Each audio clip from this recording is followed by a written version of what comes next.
Buongiorno a tutti, io sono Lodovico Dincau e questa è la masterclass di Microsoft Access. Siamo arrivati alla parte avanzata, quindi iniziamo il modulo 8 nel quale andremo a fare 4 lezioni dedicate all'invio delle email. Come saranno composte queste lezioni? Nella prima lezione vedremo praticamente come inviare email di aggiornamento, quindi il database ha terminato l'aggiornamento, arriva una mail di notifica ed eventuali email di segnalazioni di errore. Quindi succede qualcosa, la routine va in errore, ci arriva un'email automatica con la descrizione dell'errore e il codice di errore. Non vedremo nel dettaglio in questa lezione di come funziona il modulo specifico che poi si occupa di inviare la mail, perché altrimenti la lezione andrebbe un pochino lunga. Lo vedremo nella lezione successiva, quindi qua andremo a vedere come configurare il modulo di Aruba piuttosto che di Gmail, piuttosto che una configurazione aziendale standard. Poi vedremo, faremo un potenziamento della nostra email e la renderemo in HTML5, quindi andremo a capire come metterci i colori, formattarla, il grassetto, tutte queste cose qua. E poi faremo un'ultima lezione di approfondimento dove andremo a prendere i dati che sono inseriti all'interno di una tabellina di Microsoft Access e la inseriremo nel corpo dell'email. Tutte queste email potranno anche inviare degli allegati, quindi vedremo anche questa cosa qua che non ho mai mostrato prima. Bene, passiamo praticamente al nostro database di esercizio, eccolo qua.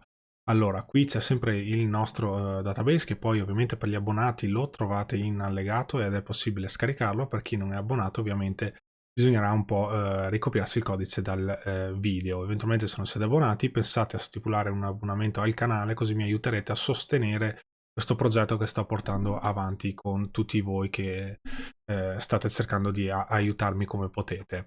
Allora andiamo avanti e andiamo a vedere il modulo. Il modulo, io ho aggiunto questo modulo invio email. Ovviamente per chi non sa come aggiungere i moduli consiglio comunque di guardare le lezioni precedenti per capire come funzionano, ma comunque quando noi entriamo, tasto destro qui, inserisci modulo e facciamo un bel modulo, vedete si inserisce qua e poi da qui si cambia il nome. Adesso lo rimuovo. Praticamente qui ho fatto un invio email, ci sono diverse cose che poi vediamo nelle prossime lezioni, però qui c'è appunto public function, quindi public perché la function è vista in tutti i moduli del mio database, l'ho chiamata invio email, potevo chiamarla anche email update, email aggiornamento, è praticamente la routine che si occupa di inviare la mail di aggiornamento quando ho terminato il database o voglio mandare una notifica di qualsiasi tipo. E poi ho fatto la mail di invia errore, eccola qua, vedete qua ci sono delle cose che poi va a rilevare in automatico i vari errori che sono successi all'interno del database. Dove vanno messe queste email qua? Praticamente se andiamo nel modulo aggiornamento che abbiamo compilato insieme, vedete aggiorna, tendenzialmente che cosa si fa? Io arrivo qua, succede un errore, ok, quindi la routine andrebbe all'interno di questa etichetta perché ho fatto on error go to aggiornamento errore, ok, quindi entra qui e quindi prima di andare in sleep per 2 secondi, in questo caso che sono 2000 millisecondi, ci manderebbe un'email di segnalazione che ci aiuta un pochino a capire che cosa sta succedendo al nostro database, perché è andato in errore. Ovviamente sono gli errori standard di Microsoft, non sempre sono comprensibili, però aiutano a capire la problematica. L'invio invece della mail di chiusura del progetto serve da mettere prima del quit, quindi qua potremo fare call invia underscore email. Così quando il progetto termina tutto quello che deve fare, cosa farebbe? Farebbe un bel invia email e ci arriva una notifica appunto che il database è stato automatizzato, cioè è stato completato, l'aggiornamento è stato completato. Vediamo come funziona. Allora, qui ci sono un po' di variabili che sono le stesse che utilizzeremo poi quando andremo a potenziare questo moduletto qua, ok, questa funzioncina qua, la potenzieremo per diventare tutta in HTML5, però adesso ne vediamo le basi, così avete la base per mandare appunto email. Allora, considerate che quando voi mandate un'email con questo sistema che vi sto spiegando, comunque è sempre un'email HTML5, quindi non è un'email testuale come vedete i vari sistemi che vedete in giro, è proprio un'email HTML5. Poi che noi non scriviamo l'HTML, poco importa, però parte un'email HTML5. Infatti qui andiamo a definire un po' di variabili, quindi facciamo un bel str che sta per stringa HTML, quindi questa sarà quella che conterrà il corpo della nostra email. Vedete, scrivo il messaggio da inviare via email tramite HTML. Qui è str HTML uguale a che cosa? Qua ci metto quello che voglio fare. Poi vedete, io ho fatto praticamente l'aggiornamento del database, è avvenuto con successo. e poi voglio andare a capo. Come faccio ad andare a capo? Bisogna utilizzare il codice HTML per andare a capo, non dovete mettere i caratteri speciali del Visual Basic perché non funzionano. Quindi si fa un bel spazio e ci si mette questo tag, si chiamano tag. Ogni volta che si scrive un'istruzione HTML deve essere racchiusa all'interno dei tag. Ok, quindi se io metto il segno del meno, BR e il segno maggiore, ok, questo è un tag, BR all'interno del tag che si mette sempre all'interno di questi due simboli qua, e BR indica proprio vai a capo. Quindi quando voi invierete le mail, che cosa succederà? Non vedrete BR, ma vedrete il rientro. Il rientro che cosa fa? Poi cosa ho fatto? Vado a capo, riprendo ancora la mia variabile e dico guarda, tu variabile sei uguale a te stessa, così lui prende tutto il codice che c'è dentro qua, te stessa, and, quindi concateno, aggiungo anche questo testo qua. Quindi lui qui andrà a capo e poi si scriverà saluti il team di sviluppo. Poi che cosa ho creato come variabile? Ho fatto inviato da, inviato a, ok? Quindi chi invia la mail, e qui adesso vedremo una cosa interessante, a chi sarà inviata, a chi vorremmo mandarla in copia, piuttosto che in copia nascosta, piuttosto ancora metteremo l'oggetto o l'allegato, ok? Questi sono le variabili che ci permettono di compilare tutta la nostra email, tutte le parti della nostra email. Poi sotto ha il contenuto, ok, che è qua. Io cosa faccio? Inviato da, vedete, io qua ci ho scritto pippo@lodovicodincow.it, che è il dominio della mia azienda, diciamo, no? E quindi qua io posso andare a scriverci quello che voglio. Quando voi mandate un'email con questo sistema, in realtà qui sul da potete scrivere tutto quello che volete, anche se l'indirizzo email non esiste. Poi il destinatario riceverà esattamente questa cosa qua. Questa perché è utile? Perché magari mettiamo il dominio della nostra azienda e qui magari mettiamo no reply, quindi non rispondere a questo messaggio. Ok, ovviamente se qualcuno risponderà a questo messaggio, se avete messo un indirizzo fasullo, ovvero che non esiste e non è gestito da nessuno, quando l'utente farà rispondi non arriverà l'email a nessuno, quindi valutate bene come utilizzare questa cosa qua. Non fate scherzi, perché comunque quando voi mettete un indirizzo, poi comunque nelle specifiche, nei codici che stanno sotto le mail si vede da dove è partita la mail, quindi non giocate troppo con queste norme qua per fare gli scherzi. Magari fate lo scherzo al collega, però state attenti a come lo utilizzate, insomma cercate di usare la cosa sempre professionalmente. Qui inviato a, mettiamo tutti gli indirizzi che noi vogliamo ricevano la mail, quindi mettiamo il primo indirizzo, poi possiamo fare un punto e virgola, secondo indirizzo, punto e virgola, terzo indirizzo e così via. Quindi il punto e virgola, proprio come in Outlook, è il separatore tra un indirizzo e l'altro. Poi che cosa ho fatto? Ho messo l'oggetto e qui ci ho messo questa cosa qua, dir, aperta tonda, facciamo anche un po' di zoom così vediamo meglio, aperta tonda, currentdb.name and aggiornato. Praticamente lui che cosa tira fuori da questa cosa qua? Lui tira fuori il nome del nostro database in automatico, così non dovremo entrare ogni volta che facciamo questo modulo, copiamo da un database all'altro, a mettere il nome specifico del nostro database. No, così lo rileverà sempre automaticamente. Quindi dir, ok, lui cerca il percorso del database corrente.name, quindi tira proprio fuori il nome, ok, qui ci sono anche altre proprietà se volete. And, concatena, e poi ci metto la stringa, faccio uno spazio e dico aggiornato. Poi potrei fare un allegato. Per mandare un allegato come si fa? Per mandare un allegato, magari facciamolo, dovrei prendere ad esempio, facciamo ad esempio questo CSV che è di 23 KB, mi metto qua, prendo il percorso, ok, con l'estensione, mi raccomando, prendo tutto il percorso di dov'è il file e lo metto esattamente qua. Poi ho in copia e in copia nascosta, e qui sempre un indirizzo dopo l'altro separato dal punto e virgola, sempre anche col copia nascosta. E poi qua c'è la funzioncina che vediamo nella prossima lezione, che si occupa di spedire tutta questa cosa che noi abbiamo compilato. Ok, allora proviamo a mandare l'email con questo codice che ho fatto. Allora apriamo il mio Outlook, quindi qui c'è Outlook e vediamo che cosa succede con l'invio dell'email. Facciamo un bel F8 così faccio vedere che è partito il codice, faccio un F5 così lui l'ha eseguito, vedete è stato un attimo a mandare l'email con l'allegato. Andiamo in Outlook e vediamo un attimino che cosa succede. Praticamente vedete qui in arrivo vedo che non è ancora arrivato niente. Allora attenzione a questa cosa qua, se voi poi andate a prendere degli indirizzi che effettivamente non esistono, Potrebbe essere che il vostro sistema, il vostro dominio mandi in scarto l'email, tant'è che se andate a vedere vedete NoReply è un indirizzo che non esiste sotto il mio dominio. Se io vado qua lo trovo però sotto la posta indesiderata, quindi attenzione che non finiscono qua le email quando fate indirizzi fasulli. Eccolo qua.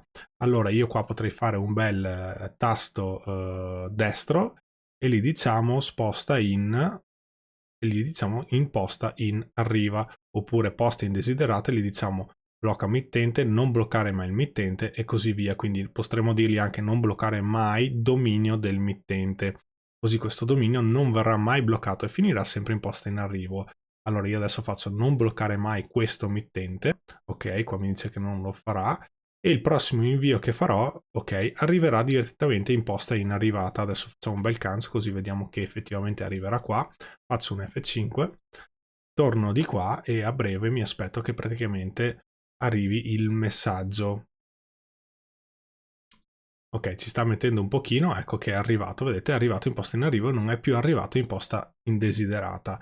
Andiamo a vedere che cosa c'è dentro, vedete qua c'è scritto L37 underscore inviare email a CCDB, è il nome del nostro database, praticamente vedete la lezione che io sto utilizzando, il file che sto utilizzando è appunto il 37, questo qua, quindi lui ha preso questo nome come ci aspettavamo nell'oggetto e ci ha messo aggiornato. Se andiamo dentro vediamo che cosa ha fatto. Praticamente lui che cosa ha fatto? Ha scritto praticamente l'aggiornamento del database è avvenuto con successo, vedete che qui non c'è il BR, lui lo interpreta come un rientro perché la mail è un'email HTML5 e poi fa saluti il team di sviluppo. Volete fare 2 rientri? Non c'è nessun problema, scrivete semplicemente 2BR qua, facciamo un F5 e tra poco arriva. Però vediamo mentre aspettiamo che arrivi che qui c'è anche il CSV, vedete che lo ha allegato. Ok, quindi con un attimo basta mettere il percorso del nostro file e possiamo allegare anche le cose, quindi potremo creare dei PDF o inviare il database stesso. Ovviamente fate attenzione, quando mandate degli allegati, il consiglio che vi posso dare è di non superare mai i 2-3 mega di peso. Se superano questa dimensione mettete sempre un bel link di dove si trova il file, perché altrimenti intasate la posta alle persone, ok? Non è mai consigliabile mandare cose pesanti. Bene, questo è l'invio, intanto è arrivata l'altra, vedete che praticamente qui ha fatto il doppio rientro come vi accennavo perché ho messo 2BR, così abbiamo visto il primo tag HTML. Perfetto, vediamo molto velocemente la funzione di invio errore, dove praticamente la prima parte è tutta identica di definizione delle variabili, quindi una volta che ne avete fatto uno è tutto uguale. Stringa HTML, qui ci mettete il messaggio che volete e qui ci ho messo però team, virgola, è avvenuto un errore. And error description, ok, questa è una funzionalità che permette di rilevare in automatico la descrizione dell'errore.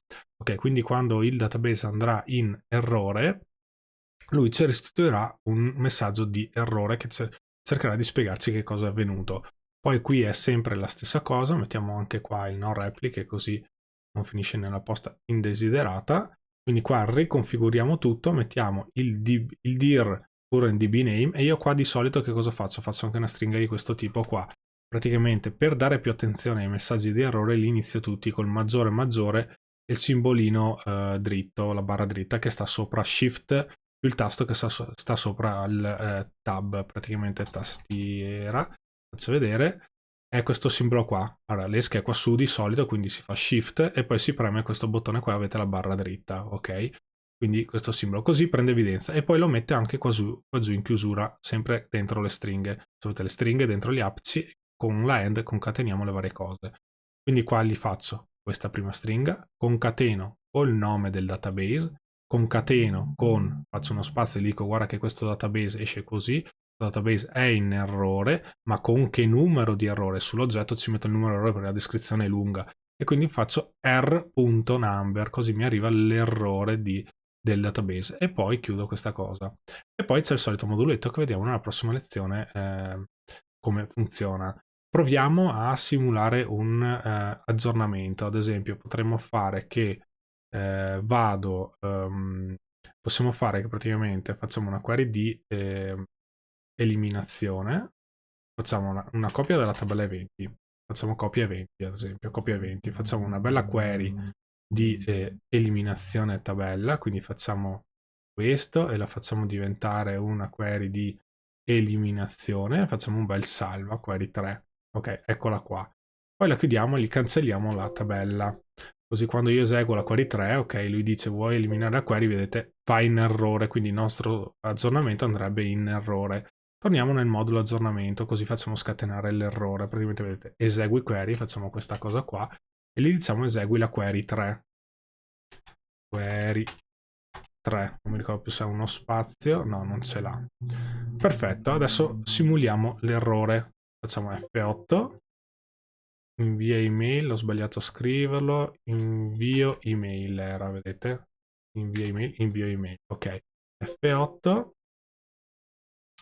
allora questa presso la cancelliamo, che probabilmente ho sbagliato ancora qualcosa, ma comunque F8, F8, facciamo un on error go to aggiornamento, display warning seller false, qua facciamo praticamente direttamente la query 3, facciamo che la andiamo ad eseguire, ecco che è andata in errore perché non c'è più la tabella, quindi andiamo nel modulo di invio dell'errore, lui lo compila, vedete in errore, descrizione, forse mi dà già il messaggio, no, non me lo dà, facciamo che lo inviamo F5, perfetto, adesso lui è andato praticamente in sleep perché mi ha mandato il messaggio di errore, vediamo che cosa arriva, eccola qua, vedete, adesso l'ho lanciata 2 volte perché avevo lo sleep di 2 secondi e lui continuava per il ciclo. Comunque vedete che praticamente mi dà evidenza, quindi io magari mi posso fare una regola di posta dove tutti i messaggi che iniziano con questi simboli all'inizio li metto su una specifica cartella in modo da averli più in evidenza. Qui so che database sta generando errori perché magari ne ho tanti e qui è il codice d'errore che dopo un po', quando li vedete, capite un po' anche il loro significato. Aprendolo, vedete, team è avvenuto un errore, qua sarebbe stato meglio fare un BR per andare a capo, e qua dice impossibile trovare la tabella o la query di input copia di eventi, che è proprio la tabella che noi abbiamo cancellato. Verificare che esiste e che il nome sia stato digitato correttamente. Vedete, questo è un classico messaggio che ci aiuta tantissimo a capire qual è il problema. Ovviamente quando succedono queste cose qua, vi potete guardare l'orario di quando è arrivata l'email e poi potreste andare a vedere anche la tabella eventi del database che siamo andati a costruire e vedete qui praticamente che cosa è l'ultimo passaggio che ha fatto. Così dall'ultimo passaggio capite ovviamente sul modulo di aggiornamento qual è l'ultimo e sicuramente l'errore è andato su quello successivo, ok? Quindi questo è un sistemino per mandare messaggi. Se poi volete, faccio ancora un addendum giusto per completarla bene questa lezione, mettere anche dei traguardi, ad esempio, mettete ad esempio una variabile, ok? Fate un dim errore as string, ok? Potete fare anche una roba di questo tipo qua. Quindi io valorizzo, facciamo che è più giusto type error, che mi piace di più, tipo di errore. Quindi voi ogni tot, ogni traguardo che andate a scrivere, magari avete un blocco che aggiorna un set di informazioni, dovete fare un set di dati, magari dividerle per tema, comunque voi potete fare type error uguale a, scrivete inizio creazione dati versato, ad esempio, no? Quindi lui quando arriva qua valorizzerà questa variabile con type error e questo messaggio qua. Voi potreste integrare il type error poi nell'invio delle mail. Come si fa? Potreste prendere l'informazione che mappate qua perché poi man mano che andate avanti, ad esempio qui, volete segnalare un altro tipo di errore, così avete un'evidenza più specifica quando arriva l'email, oltre al messaggio di errore che genera access, che non sempre si capisce quello che sta succedendo. Qui potete capire con precisione che cosa stavate facendo, quindi potete dare voi un'indicazione in base a dove si trova il codice. Come passo questa variabile al database? Vado praticamente su invio email, dove c'è l'errore, qua faccio anche qua una variabile dentro qua, quindi faccio type error as string, ok? Quello che scrivate qua può essere anche diverso dalla variabile che avete usato di là, perché poi questa ha valore da qui in giù. Comunque il posizionamento che date di là è indifferente dal nome che c'è qua, quindi scrivete quello che volete. Io per semplicità li scrivo uguale. Quindi ecco, io qua posso passare una variabile a questa email. Quindi che cosa faccio? Vengo giù, vado sulla routine di errore, apro la tonda e ci metto il mio bel type error. Adesso mettiamo anche uno stop che non facciamo come prima.